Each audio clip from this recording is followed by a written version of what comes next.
Welcome back once again, everyone. Thank you for joining us for this episode of SALT, sharing and learning together. Just a quick note before we begin. We want you to know that this activity is carried out by the students of Masters of Divinity second years and Master of Arts in Clinical Counseling first years. This is a part of our course activity, so please take note that this video is strictly for educational and awareness purposes. My name is Nandilo. I will be your host for this session, and today we have two friends joining us for this conversation. First of all, we have Miss Shirley Kent. She is currently in her second year doing her Masters of Divinity. Along with her, we also have Miss Grace Obang. She is also in her second year doing her Masters of Divinity. This evening, the three of us will be having a conversation on the topic of addiction, and our two friends here, they will be sharing their thoughts and their insights from the studies that they have done. Someone said that addiction is the only prison where the locks are on the inside. Let us think about that for a moment. Imagine that you're sitting in a cold prison cell. You have the keys to freedom on your hands, but you just cannot bring yourself to open the door. Perhaps you do not realize that you have put yourself in the prison that you have made, or you just feel so powerless to do anything about it. That is what addiction can look like to someone who is struggling with it. I think when we talk about addiction, it is important for us to understand that it is not always about making poor choices in the spur of the moment. The person could be aware, he could be well aware of the choice that he is making, and yet he just cannot make any other choices. Addiction has gripped every part of his being, his body, his mind, and his spirit. I think we all know what we are talking about here because we know of people whose lives have been touched by addiction. It could be a loved one, it could be a friend, or it could even be ourselves, which is why tonight's conversation is very important and very necessary. So we would like to invite all of you to join in and listen and think together as we discuss this topic further. Well, coming back to our panelists, once again, thank you both for being here.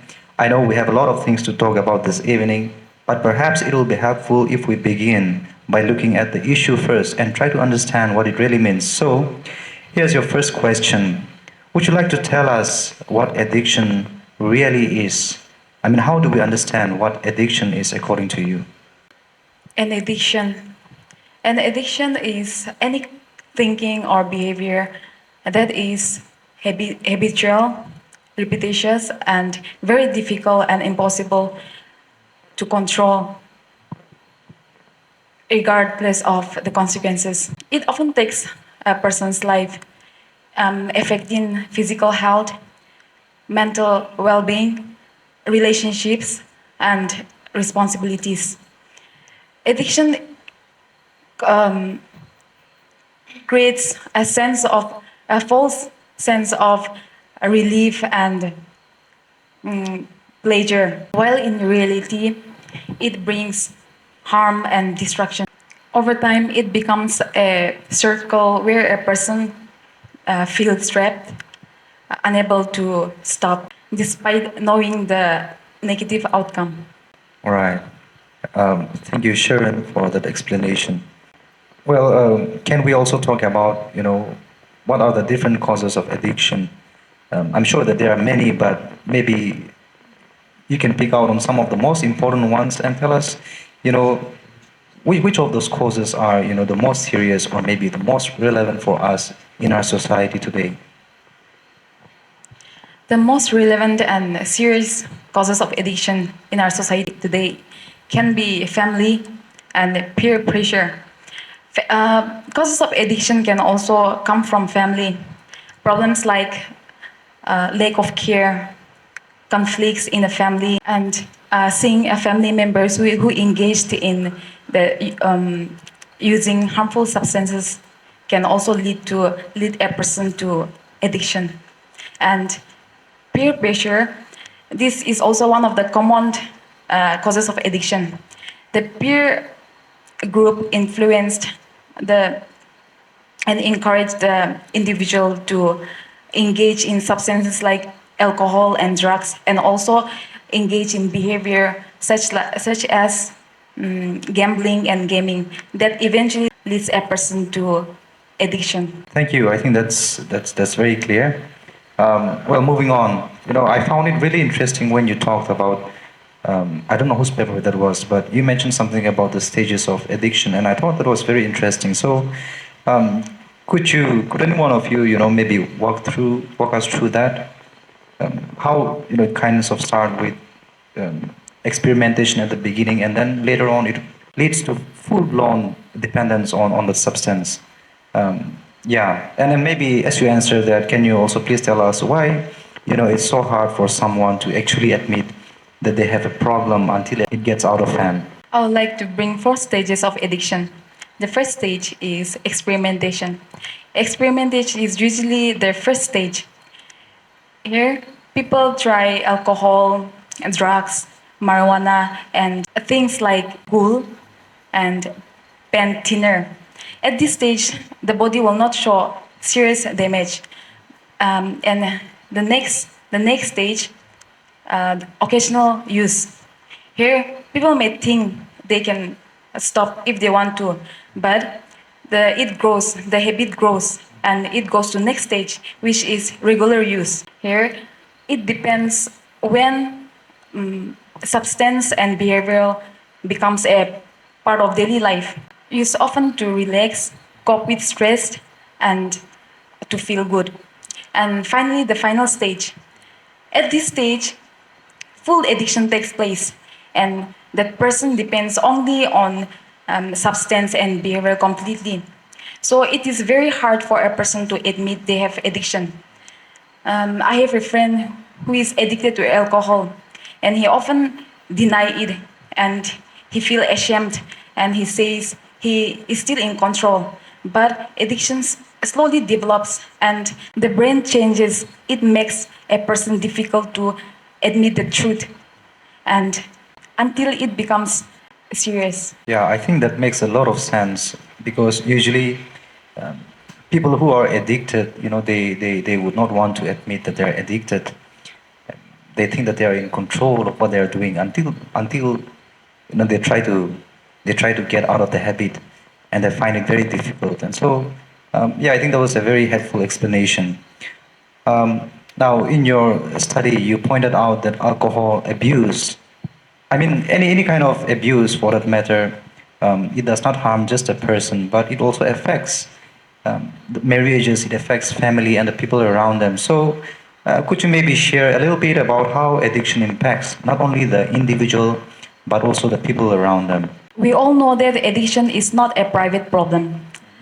There are many kinds of addiction, but alcohol and drugs is one of the most common addiction in our society today. There is one person in every household who is addicted to alcohol or drugs. So the addicted person not only harms himself, but also his family members, giving his family members stress, tension, and even separation of marriages. And even children are affected. They feel ashamed of their addicted parents, and they feel neglected, and they also feel unsafe. So, and even the community also face problems like crime, accidents, and financial burdens. So addiction not only harms a person but also hurts the society. Yeah, thank you, Sharon, for explaining and showing us how addiction can affect not only the individual but how it can also spill over to the people around them, including the marriages, including the community, the society as well.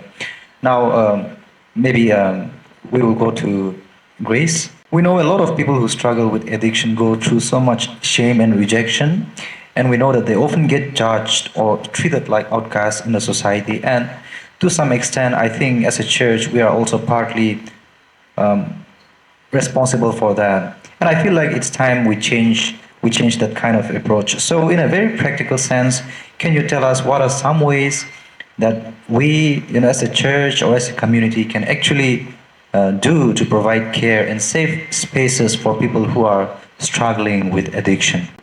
Okay, that's a very good question. And people struggling with addiction, like we tend to think that just because we are not addicted to drugs and alcohol, we think ourselves as a very holy person, where on the other hand those people who are addicted to drugs and alcohol, we tend to neglect them, we also tend to reject them, and we used to count them as an outcast. And though we might be outwardly seeing them as a very strong and a bold person, deep inside they carry a pain, a shame, a rejection, and a sorrow which they cannot share with anyone. And so here, what I want our approach to change is that instead of us being rejecting or being criticizing on them, why not we show empathy, or why not we accept them, and instead of us being so judgmental to them, I think it will be better if we accept them, and also by listening without criticism, I think it will create a free space for them, and also it will help them feel value and find hope in their journey. Thank you, Grace. Now, in your paper, uh, you also mentioned that addiction is both a sickness as well as a spiritual crisis, and I think that's a very good point. So, can you tell us, how when we are treating someone who is struggling with addiction, how do we balance these two aspects? Treating it both as a sickness, but also at the same time caring for the spiritual side of things. So, to help people with addiction, we must treat both the body and the soul. Medical care, counseling, and group support heals the sickness, whereas love, forgiveness, and spiritual guidance restore hope and meaning. And here I also want to give a short story where a boy named Peter was addicted to drugs and alcohol, and he would often visit the doctor for his speedy recovery, yet the doctor find no cure in his sickness as he had been drinking for over years. And upon him visiting the hospitals again and again, he still find no cure in his sickness, and his body has become severely damaged, and his life had become empty and filled with hopelessness. So one day his mentor invited him to join a group fellowship where he decided to go there. And upon him reaching the place, he was accepted without any criticism and judgment. And with medicine and therapy, his body was healed. And with prayer, love, forgiveness, his spirit found peace. So together, these two paths gave him a new life. Yeah, thank you, Grace. Maybe one last question before we wrap up this conversation. You also talked about forgiveness, why it is so important in the recovery of a person going through addiction. Would you like to say something about that as well? Forgiveness is important in a recovery journey of a person because it helps a person to let go of the guilt and shame so they can heal and move forward with hope. For example, a person I know would often share me how he would hurt his family badly when he is drunk. And he carried the heavy guilt and the shame, the burden which he cannot share with anyone. But when his parents told him that we believe in you, you can do it, we trust you, and we forgive you, something struck in him. And that moment of forgiveness gave him the reason to rebuild his life. And he said that without his parents, he would have given up his life. So here, what I want to say is that forgiveness break chain of shame and open the door for healing. Indeed, forgiveness does have the power to break chains and it can open a path for a new beginning. So, thank you so much for the timely reminder on forgiveness and recovery. Through this conversation, I think we have all seen just how deep the struggle of addiction can be. And, it's not just about the effect that it has on one's health, but also the way it can affect the family and the society, the people around you. But the good news is that there is hope. Change is possible, and that recovery is possible. In fact, no one is beyond hope.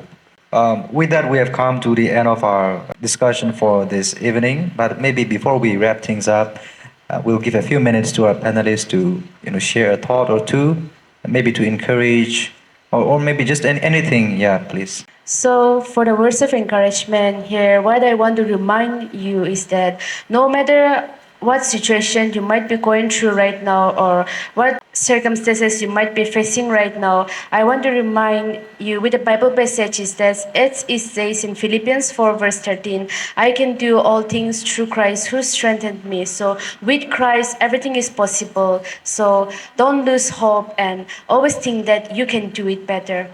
To anyone battling addiction, remember that you are not alone. I know the journey may seem hard, but the power of God within you is stronger and greater than the struggle before you.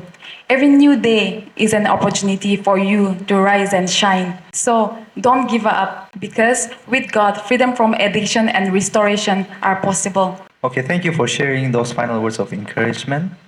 I think that was a fitting way to end this conversation. Thank you once again for being here and for sharing your thoughts with all of us. And of course, to everyone who is watching, thank you for being a part of this conversation. As we leave this session, may we leave not only with awareness but also with compassion. Let us continue to encourage one another, support one another, and continue to help people who are struggling, with addiction. Thank you once again. Until next time, take care and God bless you.